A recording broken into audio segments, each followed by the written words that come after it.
Hi there and welcome. You're listening to Animals and Us, Voices of a New Paradigm. My name is Avantika, and I'm a researcher exploring animal consciousness, environmental sustainability, and planetary health.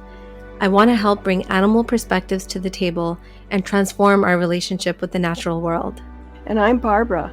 I'm an animal communicator and retired veterinarian. My true passion is exploring the hearts and souls of animals and helping people come to a much deeper understanding of who the animals truly are at their core. This podcast is for anyone who loves animals and nature and has an interest in their own personal and spiritual development.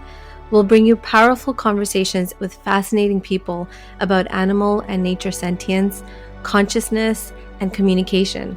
Thank you so much for joining us on this journey of love, respect, understanding, and care for the fellow beings who share our beautiful Mother Earth with us. Welcome, everyone, to Animals and Us, Voices of a New Paradigm.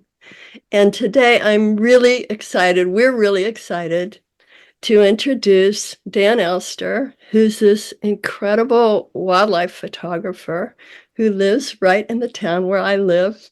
I feel so blessed to have him here. And Dan transitioned from a food distribution business in Chicago to pursuing photography full-time. His career began when he and his wife, Patty, sold their home, quit their jobs, and started traveling. And they eventually settled in Southern Oregon, where Dan discovered his passion for photographing wildlife. Dan's work emphasizes conservation and awareness, capturing the beauty and fragility of wildlife in natural settings. He donates 10% of profits from his big picture greeting card, they're beautiful cards, I'll say, to wildlife conservation efforts, contributing over $2,700 as of 2024. He values the connection with the animals and their habitats and enjoys sharing his experiences with audiences through school presentations and Patreon, where he offers behind-the-scenes insights and unique perks for his patrons. And I would like to mention his beautiful book. It's called Wild Animals in Wild Places. It's so beautiful. Every picture inside is just a masterpiece. So, Dan, welcome. Hello. Thanks for having me. Yeah, and you were telling us that there's a story behind the photograph on the cover of this book, huh? Yeah, the cover of the book is a Roosevelt elk in far northern California. And, I've had lots of cool experiences with lots of different animals. But what I always remember about that particular elk is where that elk was in life and where it stood on the hierarchy of the herd. He was a big, beautiful, powerful young bull.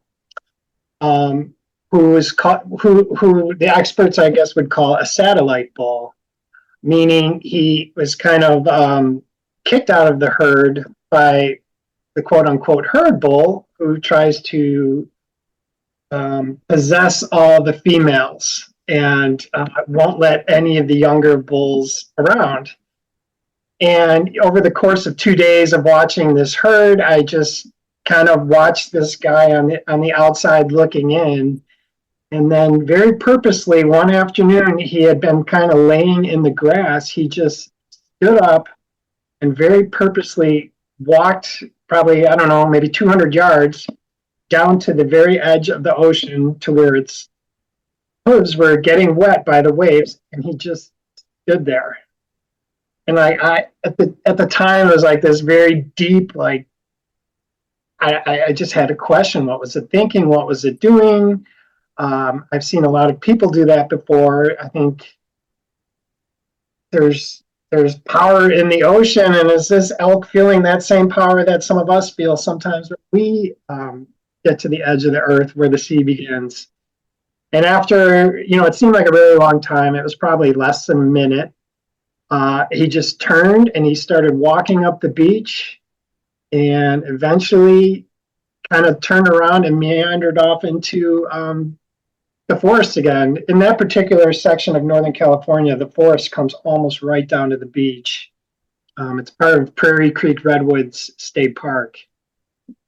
So anyway, I couldn't help but read a lot into that particular encounter, and I still do to this day. That's probably why it's the cover of the book. That's fantastic. Yeah, and maybe he was having a spiritual experience, right? Who knows? Really, nobody knows, and that's part of the point. Yeah. I do think animals have, life events and things going on in their lives that, that they have to interpret on their own, just like we do. And that bull elk was, the outside looking in, and it's just interesting to think, like, what's that bull elk's next move? I don't know, and probably that elk doesn't know either. And I wonder to this day what happened to that elk. Eventually, maybe he challenged the herd bull. So I was able to see the herd bull several times during this 2-day trip. And it was a big, gnarly, aggressive elk who wouldn't let even a yearling young elk, like who was born that spring, near the females. Like, so that animal had its own thing going on, and it's just it never becomes uninteresting to me to think about animals and their dynamics and where their place is. And especially in like social situation like that too, like elk are a social animal with a herd hierarchy and things like that. Yeah. That's amazing. Really interesting. Mm-hmm. So Dan, how did you actually get started with photography, and why did you leave behind your life, your career and your home and everything to pursue wildlife photography full time? Since I can remember, what does that make me, 5 years old?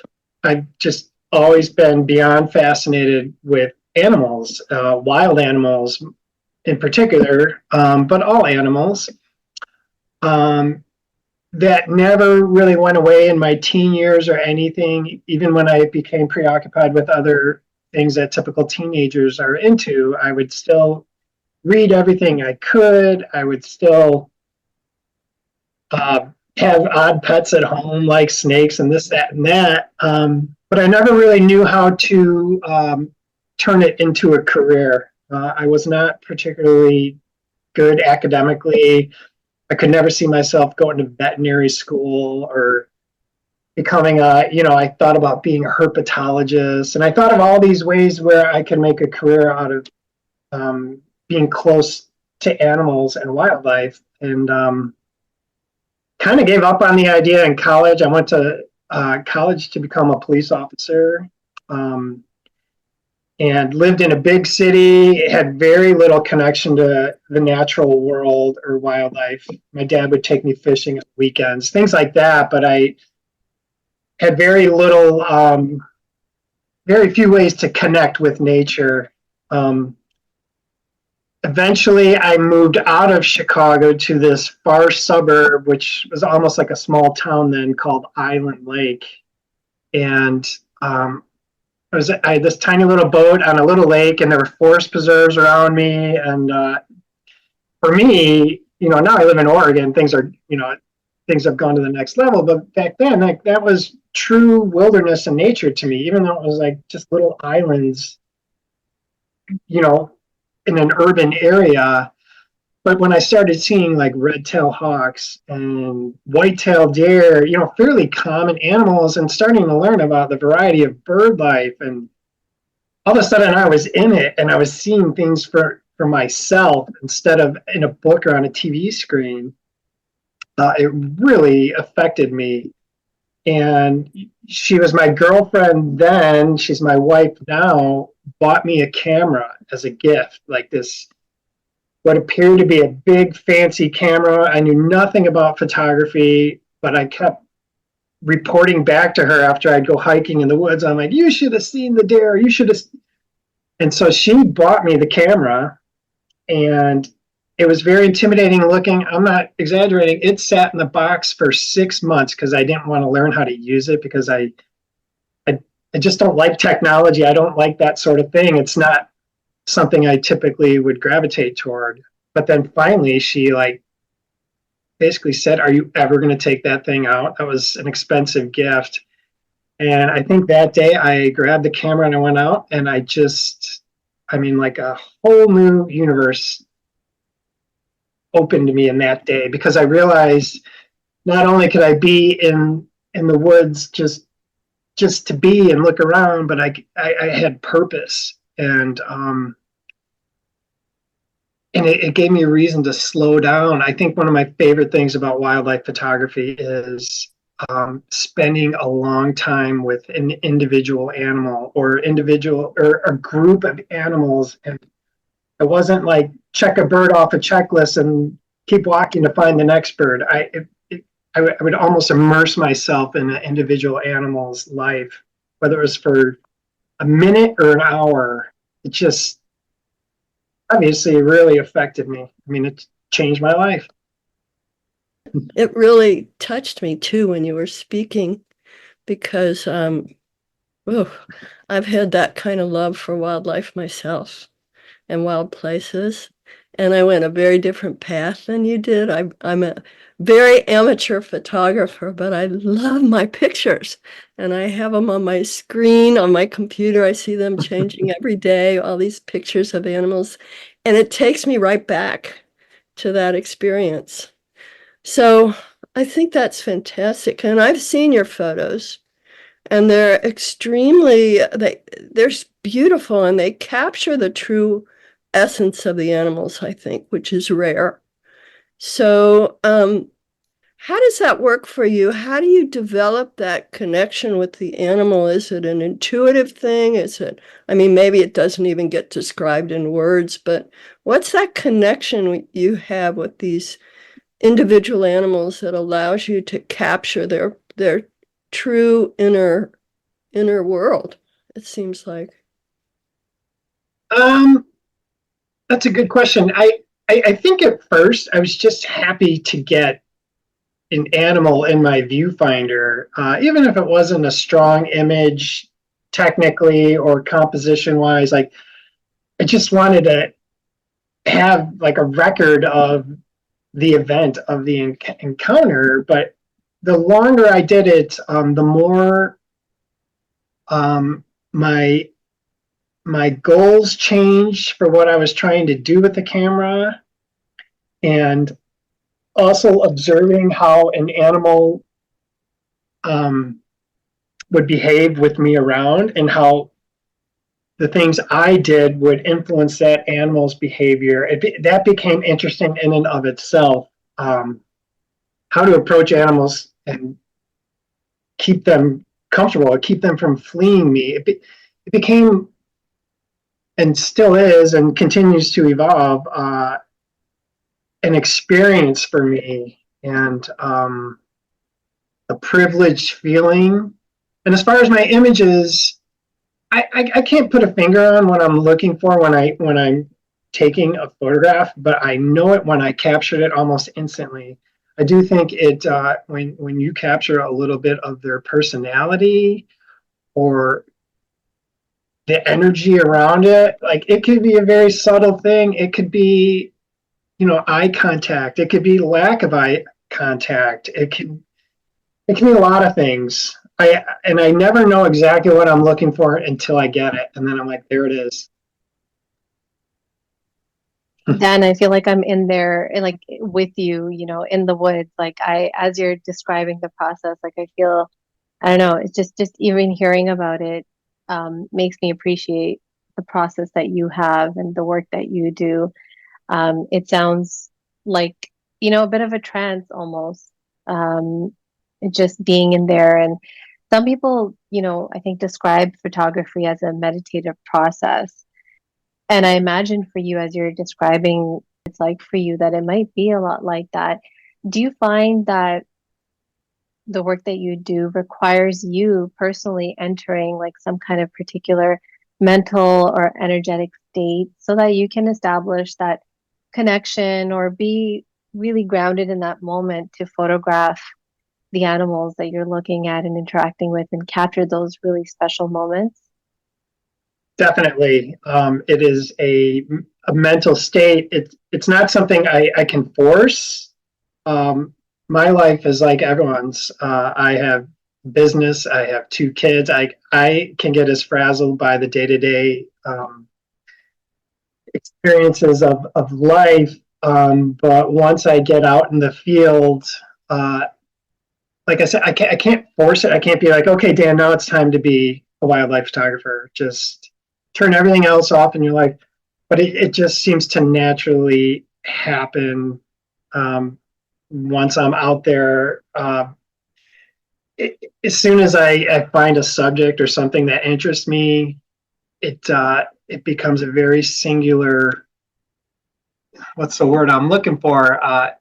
It becomes my everything in that moment. I can really turn off the rest of the world, and that's why it's been such a great thing for me and my life to be able to shut off the outside world, no matter what's going on in my home life.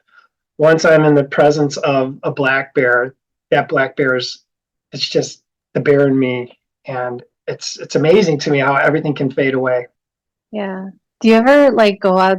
Do you ever go thinking, you're going to spend an hour or 2 hours or some time frame and then just completely like lose track of time and end up staying way longer than you expected? Definitely. Yes, there's been times. I'll hopefully have a way to reach out to my wife and say, "This is what's happening," and I'll see you when I see you, and she understands that about me now. Yeah, I could think of just countless examples of that. It's a very unpredictable thing to do, wildlife photography. A lot of times I think I know what I'm going to see or what I'm going to do, and it ends up being something completely different. And I love that too. And it's not magical every time I go out. Sometimes I don't see anything. Sometimes I have a technical issue with the camera. Sometimes it's pouring rain the whole time. That doesn't always result in a magical moment, but I mean, what does? Nothing in life is always magical, but when it's magical, it's really magical. Yeah, I can imagine. And I mean, just hearing you talk about this, it sounds like you're probably a very patient person, or at least when you're out there with your camera, that you have developed a kind of patience that is probably very important in wildlife photography. So beyond waiting for or, looking for a really great shot to capture a moment, how does patience help you forge a deeper connection with the animals and the environment around you? Patience is definitely critical. In a lot of areas of my life, I'm like everyone else, maybe not as patient, but in the field and when I'm around animals, patience is like valuable and more than just the ways people might think. Getting close to animals is a big part of wildlife photography. And when I first started, I think sometimes I would rush it and I would try and get too close to an animal too quickly and with a very predictable result. The animal's going to flee. As my career progressed and as my success rate progressed, it was because I realized that taking two steps over the course of 10 minutes, first of all, it can make the image a lot better, just a couple steps. And it maintains some sort of boundary with this animal, whatever it may be.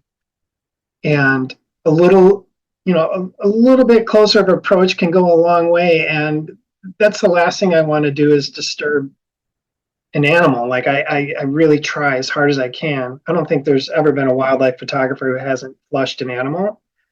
But over time, I've gotten so much better at it. So that's one way patience is critical. And I also know that the best shots don't come quickly. The best shots come when you really immerse yourself in an animal's world. I mean, I think I have so many people who are like, I want to go with you, and I want to see what you see. And I think if a lot of people saw the reality of what it's like, they'd get very bored very quickly, because the magic doesn't really happen quickly. Not usually. It does, but more it's mostly when I'm patient and I immerse myself in an animal's life the best I can, even if they're doing almost nothing, even if they're sleeping. There's magic in that, and yeah, patience is critical, probably more than any other type of photography. Well, I love that, Dan. And you know what it makes me think about is it's such a fast-paced world now, and there's these little bites of stuff that people are attached to. And when you look at the TV programs about wild animals, it's very invasive often. You know, people are approaching these animals and trying to scare them so they get a reaction. And it just seems that if people could learn the things you're talking about and be more patient and really try to have that deeper connection with the animals, it would be so much more rewarding than trying to provoke these animals and get their crazy reactions. I don't know, I just think it's really important. So what has been a really profound encounter that you've had with an animal that sticks in your mind? There's been so many. I was thinking about leading up to this podcast of a coyote I met over in the Klamath Basin, which is a high desert area, agriculture area about 2 hours east of here. And this particular day, I was a lot of times I'll cruise gravel roads like way off in the middle of nowhere, and I'll just drive a few miles an hour, and I'm just constantly looking in the trees, and I'm looking in the tall grasses and whatnot, and I come across this coyote. And like with coyotes in particular, my first thought is, especially if it's in an area where coyotes are hunted, I'm like, oh, I hope it doesn't run. I'll turn the engine off, and especially this particular coyote was a nice light, like it was a beautiful scene. And I kill the engine, and it doesn't run. And for several minutes, I'm just photographing this coyote from my car, and it's definitely aware of me. It's continuing. I think it was foraging for rodents. That's a common behavior for coyotes. And I was able to just watch this coyote, and I was really getting into it. Eventually, this coyote starts meandering off to a point where I don't have a good vantage point to photograph it. And the sun's getting lower in the sky, and I was just really sad that this encounter was coming to an end. And so I decided I'm going to try and approach this coyote on foot and see what happens, which is something I don't typically do. So I exit my vehicle, and again, this coyote knows I'm there.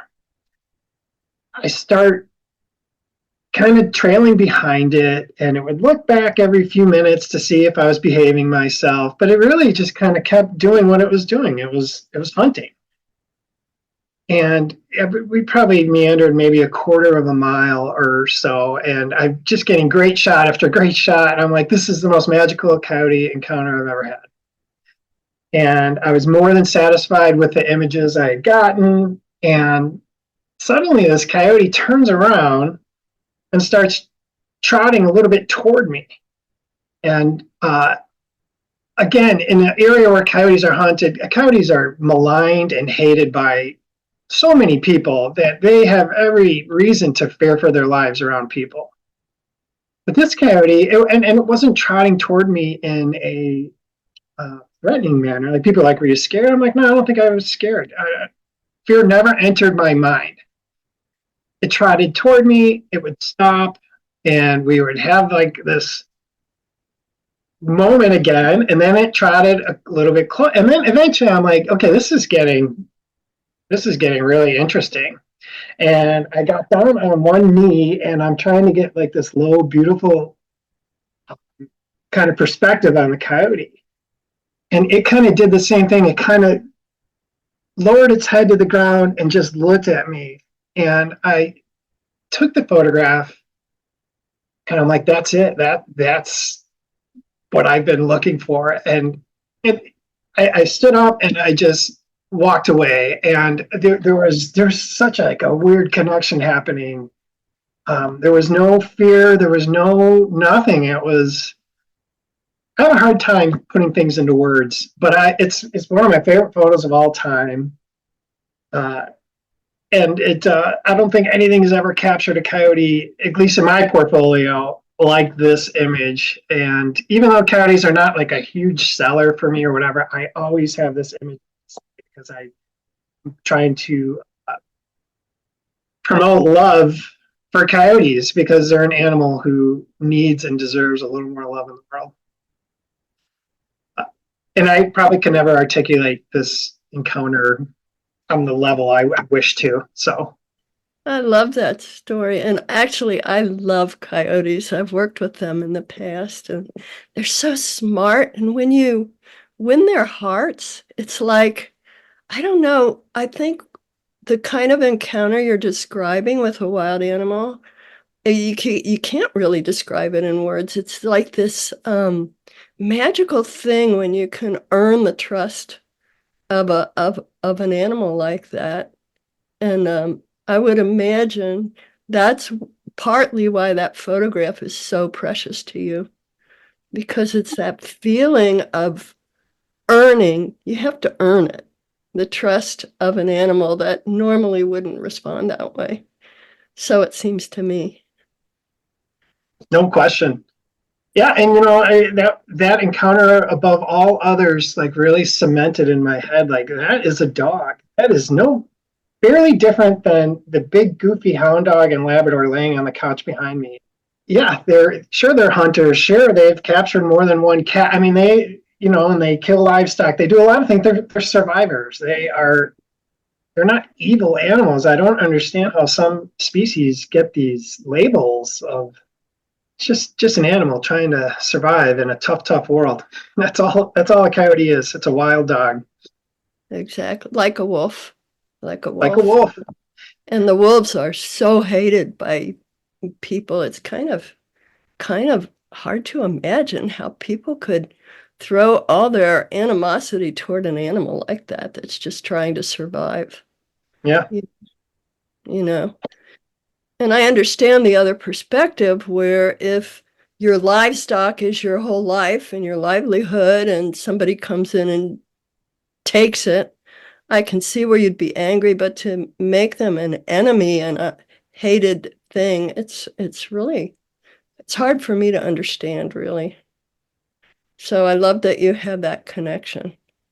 Yeah, people lose livestock to wolves and coyotes, and my first reaction is, well, you could do a better job of protecting your livestock. Yep. And is there ever an occasion where an animal has to be eliminated because it's so persistent and has really affected your livelihood? Maybe, but that doesn't give reason for like indiscriminate wholesale killing of every coyote for 50 miles around. And that's some people's approach. Even our government approaches it that way sometimes. Just kill them all. Like that is just morally wrong. I agree. There's been a whole policy in the US of destroying coyotes. It was a big deal for a long time. And even in our state, I must say, there are coyote killing contests where people get prizes for killing the most coyotes. I mean, it's insane. It's really insane. I'm very aware of those killing contests. And the U.S. government has something called Wildlife Services, and that's what they do. They go around and just killing predators indiscriminately. And I don't think a lot of people are even aware that that's a thing. But I think it's important for people to know. People don't know these things. And Wildlife Services has been doing atrocities for many years in this country. It's just how it is. But anyway, back to the animals. A lot of people attribute human emotions to animals, and it's called anthropomorphism. When you're, it's how I was trained. You don't attribute human characteristics to animals. How do you navigate this in your own work? I mean, we're talking about these animals that are so deeply emotional and spiritual beings, and does that enter into your philosophy and how you work this whole thing? Yeah, when I first really started getting into this, into wildlife and wildlife photography, I had a few different people in different parts of my life. One conversation in particular, like sternly correct me, because I was an urban kid, not a kid. I was an urban person. All of a sudden, I'm out there and I'm seeing wildlife, and almost in a condescending tone, explained to me that you should not attribute human emotions to animals. They are not, like lecturing me on more than one occasion. And, I kind of struggled with that internally, because what I'm seeing is something different. And I'm out there, I'm seeing these things. And eventually, my experiences completely overruled anyone who questioned, doubted, or contradicted what I was saying. I don't know that animals have exactly the same types of emotions as people, but I do know that they have emotions. It's indisputable. Like I could give video evidence. I mean, if you want to tell me that a mama bear doesn't care about her cubs, like you're just, it's a lie. Like it's a bold-faced lie. And if you spent any of the time that I've spent with these animals, it's just wrong. So yeah, my opinion on that has evolved a lot, and it's evolved because of my own personal experiences, not because of what anyone has ever told me or anything I've read. I've learned more in the field about this subject than 100 books could ever teach me, or another human can teach me. I think what I do is as real as it gets, and it's the best way I can think of to get close to a wild animal and to begin to understand it is to immerse myself with it and photograph it and learn from it directly, not from a field guide. And that said, you told us a story earlier about a mother bear and two cubs that you got close to. Do you want to mention her? Sure. I mean, that became an entire summer and fall ongoing experience with this particular black bear and her two cubs. It's a small little section of woods right at the outskirts of Ashland, leading into the Ashland watershed. So basically, kind of like an urban wilderness interface area, I guess you'd say. And I first picked this family of bears up on a trail camera and was excited and amused. They were very young cubs. The mother itself is probably the prettiest black bear I've ever seen. And, I picked it up on film once, and then I picked it up again. And then it became like a mission. I'm like, I want to document this family of bears. So before you know it, I have 3 trail cameras out there. I have 2 of my big, what I call camera traps, that are much more complicated versions of trail cameras to get high resolution images of them. So it became this thing. And as summer went on, my several of my setups were getting pulled down and kind of like vandalized, I like to say. And so I start setting cameras up in different ways to see what's happening. And it was the mother, and then it was the two cubs. Uh, I don't think they were, I think they were playing with my cameras more than anything. And black bears have a great sense of smell. So over the course of a few months, I'm certain they could differentiate my smell from any other humans. I don't even know if there were other humans around. But I feel like they knew exactly what they were doing. I'll even supply you guys some funny videos, and you tell me why these two cubs would climb on top of my stuff and lick my stuff and carry it away. And anyhow, but at first I didn't get any in-person meetings with these bears. I'm like, I really hope to meet them someday, like meet them for real, even though I'm like thrilled with the camera, with the way my cameras are working. And yeah, one day I was just walking toward one of the trail cameras, should have been paying closer attention, but there, I mean, literally I come around this corner and probably 30 feet in front of me is the mom, two cubs. One cub seemed kind of spooked, started climbing up a tree. And, I've been told 100 times how, if you get near mama bear and her cubs, you're as good as dead. And I had the exact opposite experience. First of all, I'm sure they could hear me coming down the trail, and I'm certain they could smell me coming down the trail. Though I'm not sneaking up on this bear. This was not a surprise, but the way instead of growling or false charging or any of these things, the mom just sat there, literally sat down like a German Shepherd, and the one cub sat right next to it. And I did have my like real camera with me, and sometimes I regret not trying to photograph it in that moment, but something told me like this was just a moment to be a moment. And I just like absorbed it. I took it all in the back of my mind. I'm like, she is a bear and those are her cubs, and don't push it.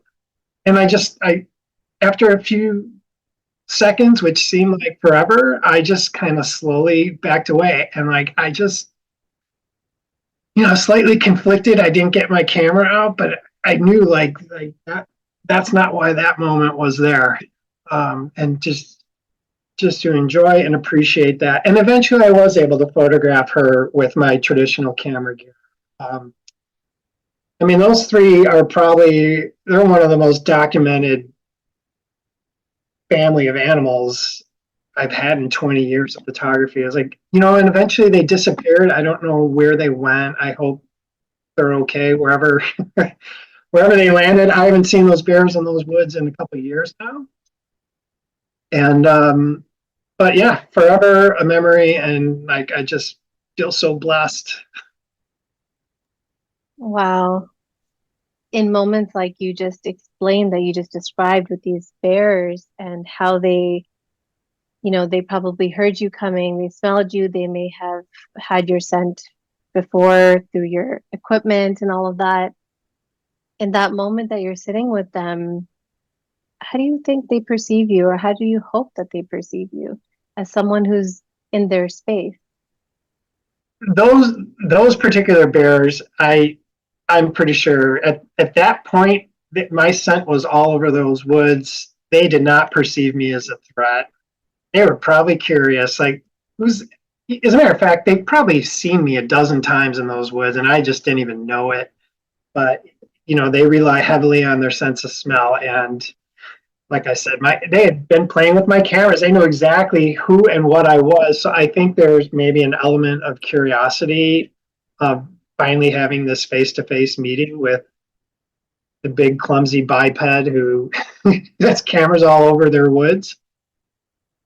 Wildlife in general, I do think they gather a lot of information very quickly about a human in their space. Some animals, I think, just automatically flee. There are certain species of birds that just they will never want anything to do with me or any other human. But I think there's other factors that come into play with how an animal is going to react to you. I think eye contact can be a negative or positive with a wild animal. I think some animals perceive that as a threat, some maybe not. And I also think it's highly individualistic too. No two animals are going to react the same exact way or perceive humans in the same way, because animals in the end are individuals. I guess I'm contradicting what I just said about birds. I do feel like there's certain birds I'll just get close to. But what it boils down to is they are all individuals. That coyote story I told you earlier, most coyotes in that area are deeply fearful of people, and they should be. And there's a small part of me who wishes that coyote I photographed that day would have been more fearful of me. It'd probably be safer. Or did it realize after several minutes that I was no threat, and it gathered that information in its head, and that's why that situation unfolded the way it did? I don't know. That's a question I'll probably be trying to answer for myself the rest of my life.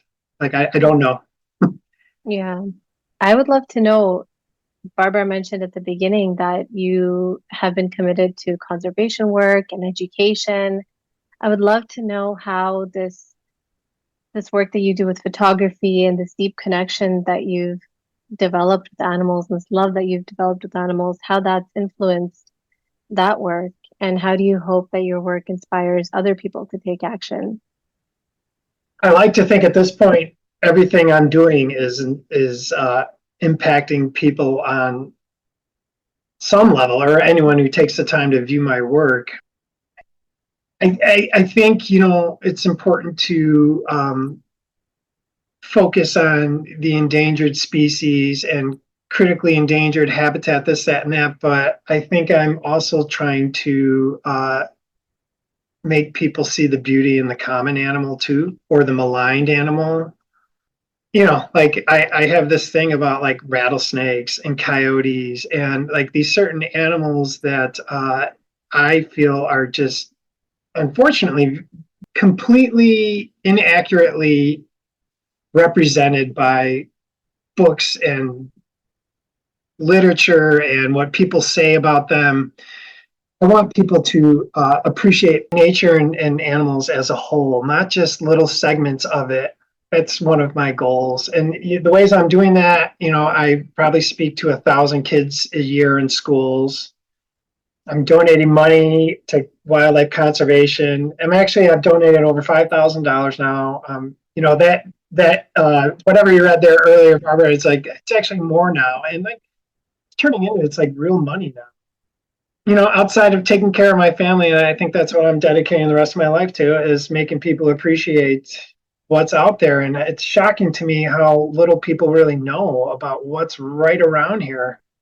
It's important to me, and it should be important to everyone. And just opening a few eyes here and there, I think, can go a long way. And especially talking to kids, I'm very careful with what I'm doing. I don't want people to think that all black bears are lovey-dovey. You can walk up to one and pat it on the head, or I don't think you should poke a rattlesnake.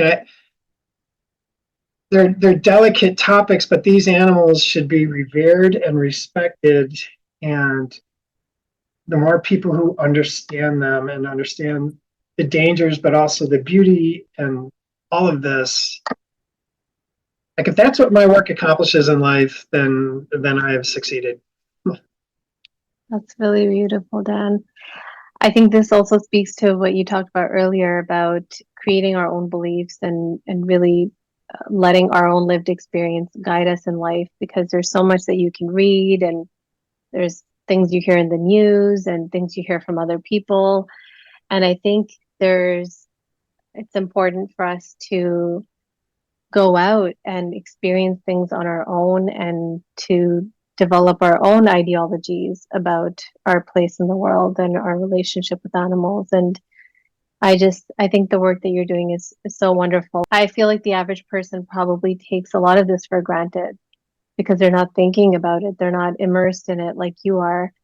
and for you to bring these beautiful photographs that really captured the beauty and fragility and wonder of nature to people. I hope that it really helps to open them up and help them think about what all is out there. I know that I'll definitely never look at pictures of wildlife the same way again. I feel like I'm going to stop and kind of put myself in that moment and be like, what was that moment like that this photograph was taken?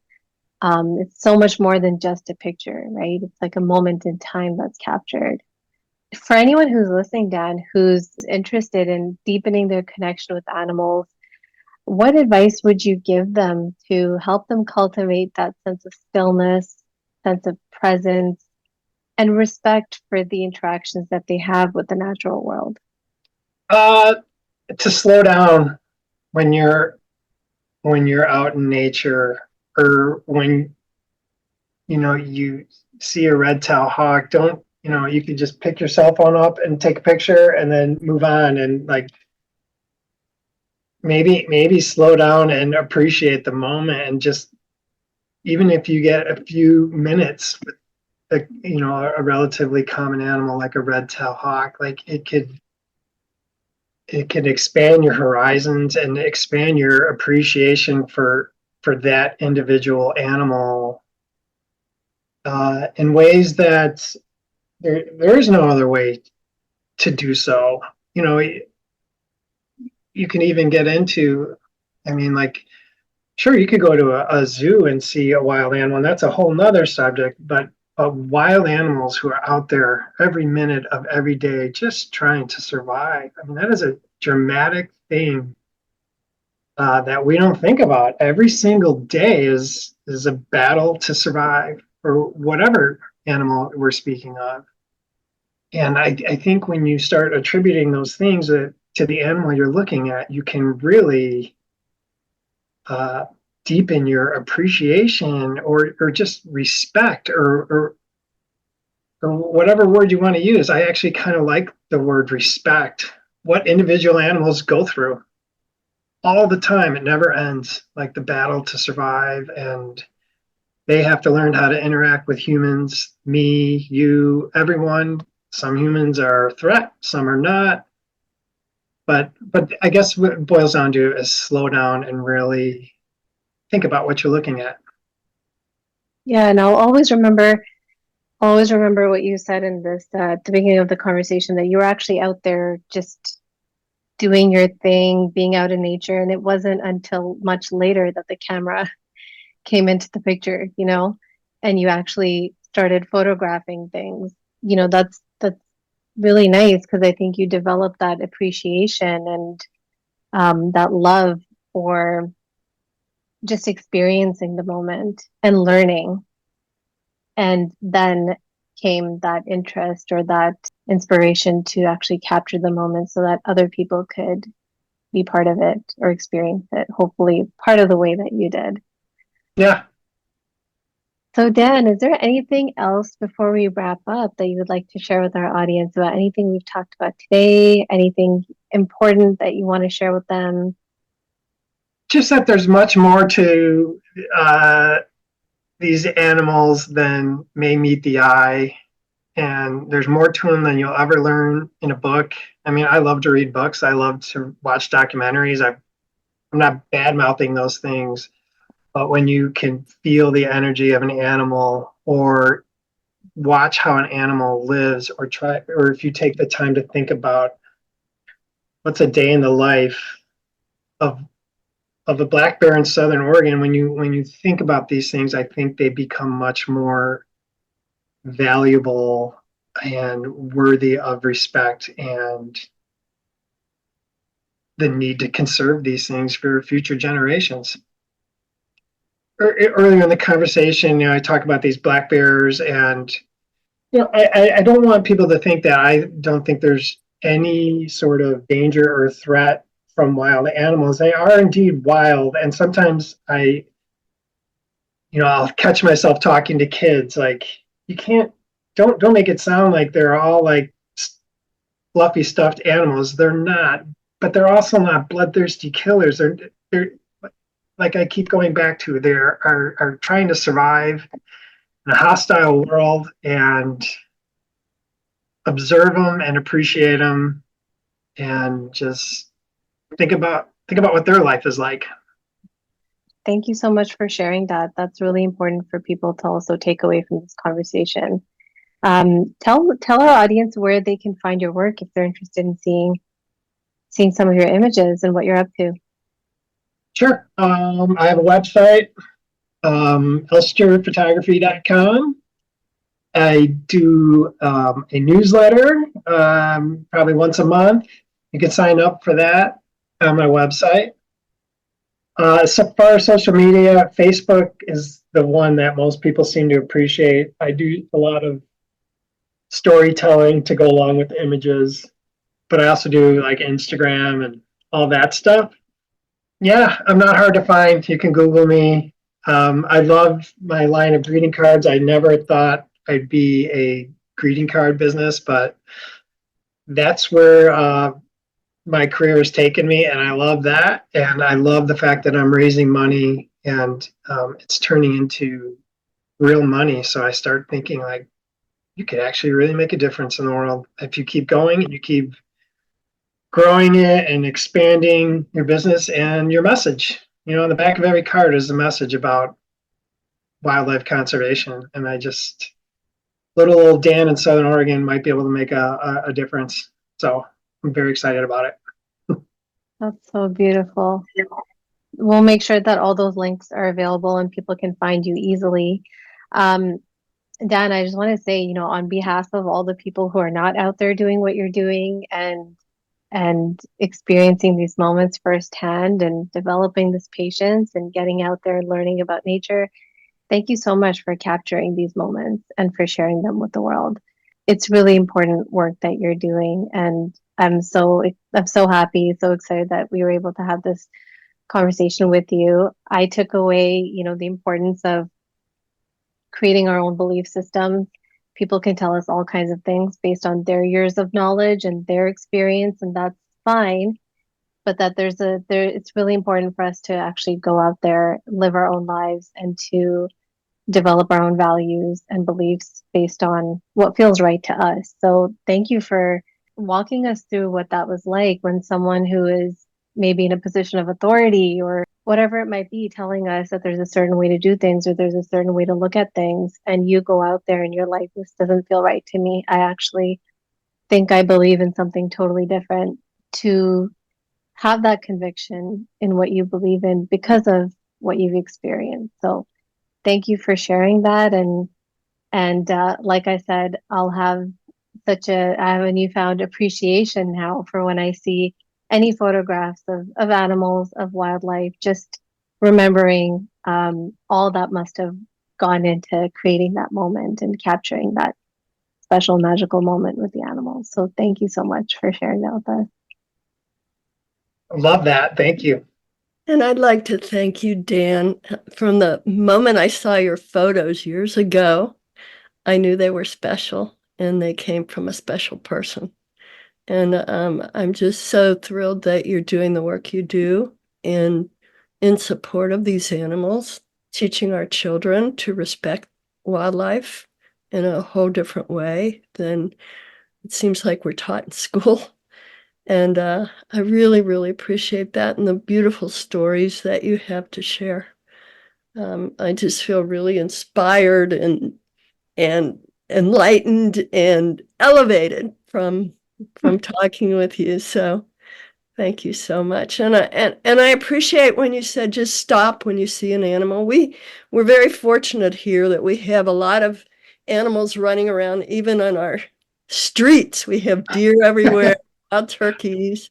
And if there's not a million cars behind me, I'll stop for a second and just look at the deer and say thank you for being who you are. They're so gorgeous. Or I agree. if there's a red-tailed hawk in the sky, sometimes I'll be driving and there's a hawk up above, and I'll turn off the radio or whatever I'm listening to and just take a moment to just feel the moment like you're talking about, just feel that connection with that beautiful animal. So thank you for bringing that up. I think it's really amazing to bring that to the surface so people can start to think about these things. And so now, thank you again, and we will have a blessing for the animals. We'd like to end this podcast by taking just a moment to be quiet. And we give thanks and blessings to these amazing animals that we share our lives with. They give us so much and ask for so little in return. We hope that you can keep the animals and all living beings in your heart and in your mind as you go about your day. Thank you so much for being here with us today.